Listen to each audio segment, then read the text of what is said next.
Le petit déjeuner politique. Il est 7h45, c'est le petit déjeuner politique de Jean-Baptiste Moreau, député de la Creuse et porte-parole d'En Marche. Bonjour Jean-Baptiste Moreau. Bonjour. Ça y est, on l'a vu, le gouvernement Castex est au boulot. Jean Castex lui-même qui s'est invité à une réunion hier soir sur le Ségur de la santé. Il promet une enveloppe d'1 milliard supplémentaire. On verra Gérald Darmanin qui est parti du côté d'Agen, voilà, du Lot-et-Garonne, bien sûr.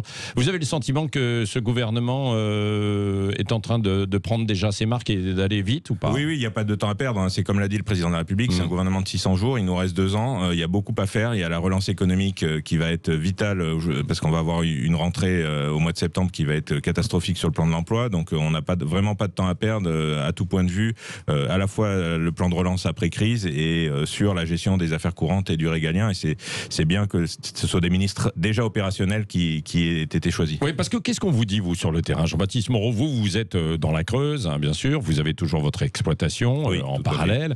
Pas facile à mener tout ça, mais vous le faites, bien sûr. On en parlera peut-être dans quelques instants. Mais qu'est-ce qu'on vous dit sur le terrain? Globalement, ce qu'on nous dit, c'est pas tellement le jeu de savoir qui va où, le casting et tout ça. C'était pas trop ça l'essentiel. Nous, ce qu'on me parle, c'est est-ce que je vais perdre mon boulot? Est-ce que ma boîte de PME, TPE, de bâtiment, elle va tenir le coup parce que mon bon de commande, il est loin d'être plein?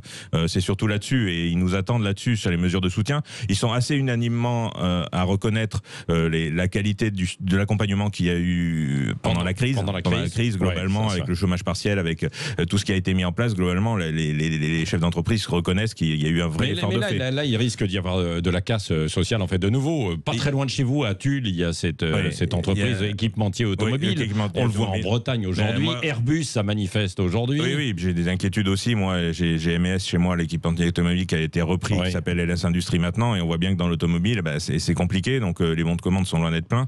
Et effectivement, il va y avoir de la casse, il va y avoir de la casse à l'automne, on le sait très bien. C'est pour ça qu'il faut aujourd'hui préparer déjà la création des nouveaux emplois. Il faut essayer de soutenir nos PME, nos TPE le plus possible, et c'est bien notamment qu'il y ait aujourd'hui un secrétaire d'État qui est l'ancien président de l'UDP qui soit là, parce qu'il connaît justement le monde de l'artisanat. Parce que Griset, dans nos exploitations, dans nos régions rurales, les artisans, les PME, les TPE, c'est l'essentiel du tissu économique, hein, donc c'est elles. Mais il faut aussi des grandes entreprises qui structurent, comme Airbus à Toulouse. Quand il y a quelques milliers d'emplois qui tombent là, ce sont tous les sous-traitants. Bien sûr, c'est les sous-traitants derrière, et c'est pareil. Quand on dit on met trop d'argent pour soutenir Peugeot, pour soutenir Renault, pour soutenir les grands constructeurs, sauf que les grands constructeurs derrière, il y a une foule de PME derrière qui dépendent de ces grands constructeurs. Est-ce que les écolos, d'une façon générale, et certains peut-être, vous inquiètent un petit peu dans leur discours, où on va vers de la décroissance, alors que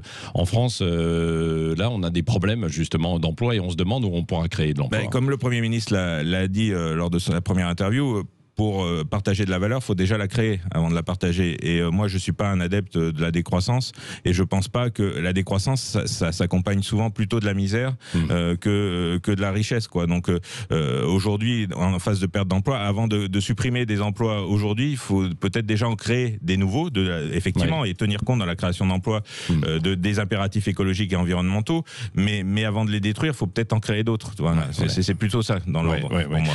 Un mot quand même sur la composition du gouvernement, pour y revenir. On le considère comme étant très à droite. Castex, Darmanin, Le Maire, notamment en triptyque. Il penche justement du côté, après les jupéistes, du côté sarkozyste. Moi, je m'en suis jamais caché, je viens de la gauche. Mon père a été militant 40 ans au PS. Ça doit faire mal quand même, ça, non, pas du tout. Si. Absolument pas, puisque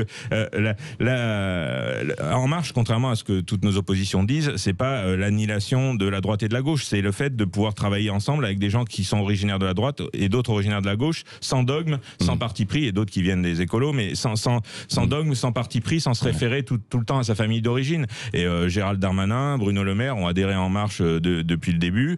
Donc voilà, moi je les considère comme des gens avec lesquels il est facile de travailler. Mais est-ce qu'il n'aurait pas fallu un petit peu plus de gauche quand même dans ce nouveau gouvernement? Mais quand on regarde la composition, je regardais un éditorialiste qui avait fait le compte, je crois que sur les 30, il doit y avoir 14 qui sont issus de la gauche. Jean-Yves Le Drian, Florence Parly, dans du régalien. Donc, et Éric Dupond-Moretti? Éric Dupond-Moretti, moi je le connais pas. Après j'ai lu un certain nombre de ses bouquins et je trouve que la personnalité est très intéressante, quoi. Enfin, ça va être intéressant les questions au gouvernement avec lui. Ça va redonner un peu de peps et il a des idées. On l'a bien vu. Hein.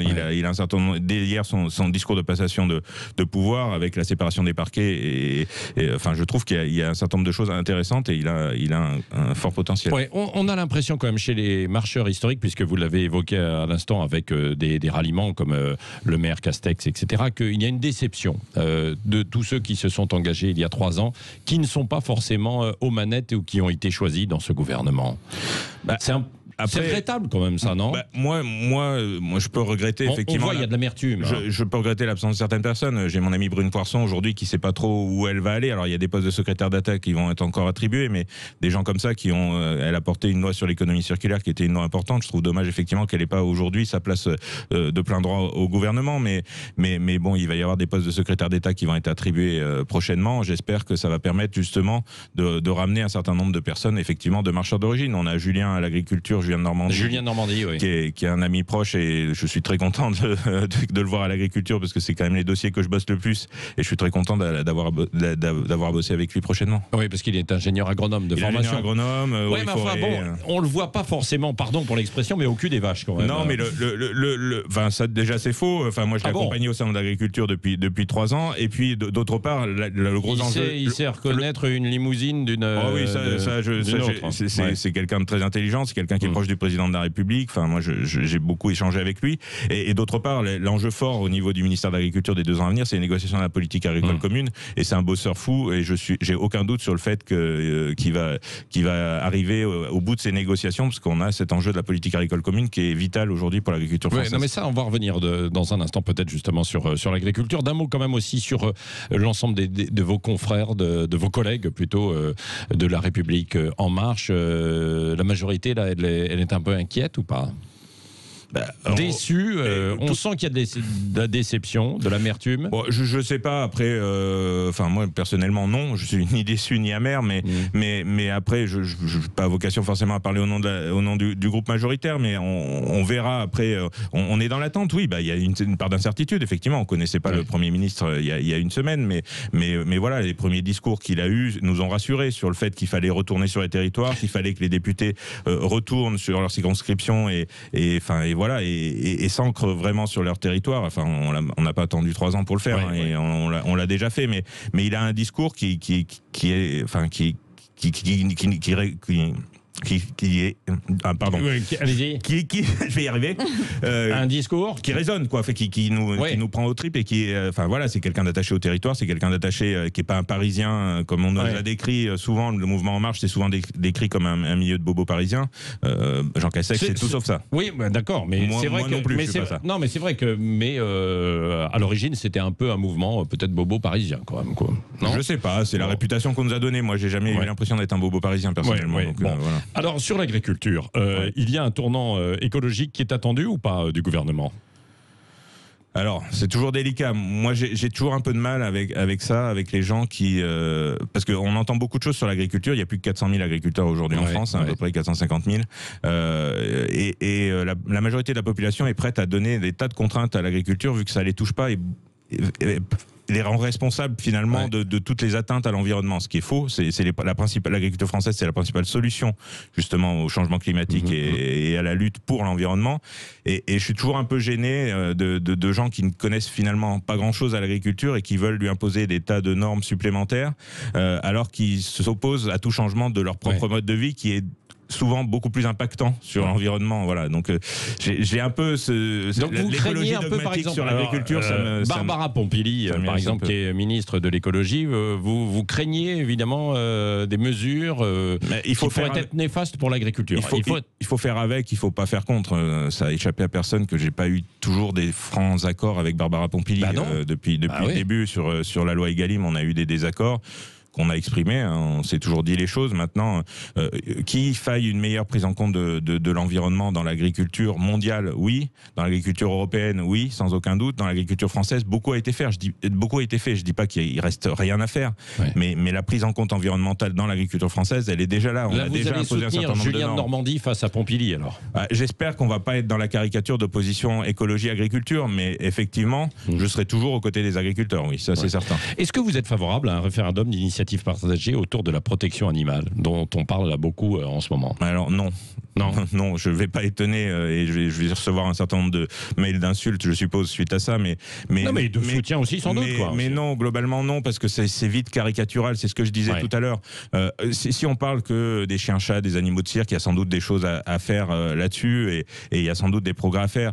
Quand on va parler des animaux d'élevage, on va tout de suite rentrer dans la caricature. J'ai vu dans le référendum, je crois, contre l'agriculture intensive. Alors déjà, qu'est-ce que l'agriculture intensive? Qu'est-ce que l'élevage intensif? Il faudrait déjà le définir.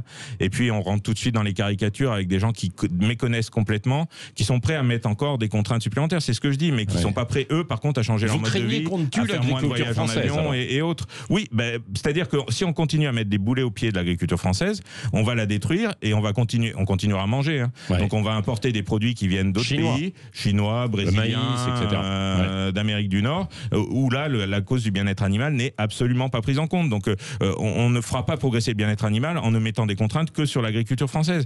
Qu'il faille une évolution et une prise en compte, les agriculteurs... Il y a des excès aussi quand même dans les élevages. Oui, mais il faut pas...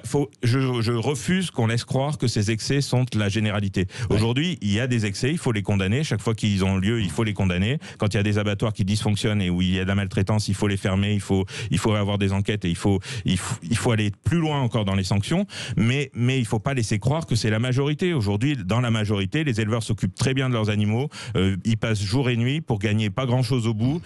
Donc voilà, il faut sortir des images d'Épinal. Et quand on est sur le bien-être animal concernant l'agriculture notamment, on est vite dans les caricatures. Jean-Baptiste Moreau, question avec Cécile Ménibus. Justement, vous parliez de la transformation de notre modèle agricole. Est-ce qu'il faut passer par la relocalisation justement pour sauver l'agriculture ? Oui, c'est une piste. Mais après, l'agriculture française, il ne faut pas laisser croire qu'elle n'aura que le circuit court et que le circuit court va sauver l'agriculture française. L'agriculture française, elle est diverse. C'est déjà un pas énorme. Oui, non, mais il faut la développer. C'est une demande du consommateur, c'est une demande de proximité, de savoir ce qu'il consomme, d'avoir une plus grande transparence dans l'étiquetage et dans la façon dont sont produits les produits qu'il consomme. Donc ça, il faut aller plus loin certainement dans l'étiquetage, la transparence et dans le circuit court organisé, je dirais, parce que circuit court, ça veut rien dire en fait. Circuit court, si on veut un produit qui vient directement du Brésil, ça peut être le circuit court. Donc le circuit court, c'est le circuit de proximité, mais après on va pas remettre des vaches sur les pelouses des Invalides, quoi, ou sur le champ de Mars. Donc je veux dire, il y a des zones de production, c'est le Massif central, en caricaturant, c'est la Bretagne, sur un certain nombre d'élevages, et voilà, et on peut rapprocher le producteur du consommateur. Moi, quand j'étais président de coopérative, on envoyait nos agriculteurs au contact du consommateur dans les rayons de supermarché. Donc ça, oui, mais les filières agricoles françaises, elles ont aussi besoin d'exportation. C'est aussi un facteur important de la balance commerciale française, c'est l'agriculture et les produits agroalimentaires. Donc il ne faut pas se couper de ça aujourd'hui parce que sinon on va détruire certaines filières. Merci Jean-Baptiste Moreau, député de la République En Marche de la Creuse et porte-parole d'En Marche, qui était l'invité ce matin de Sud Radio. Et dans un instant, nous irons à Bayonne pour cette marche blanche. Oui, Bayonne et Agen. Et Agen aussi. Également, avec ce qui s'est passé. Voilà, en hommage des agressions de la gendarme et du chauffeur de bus. 7h58.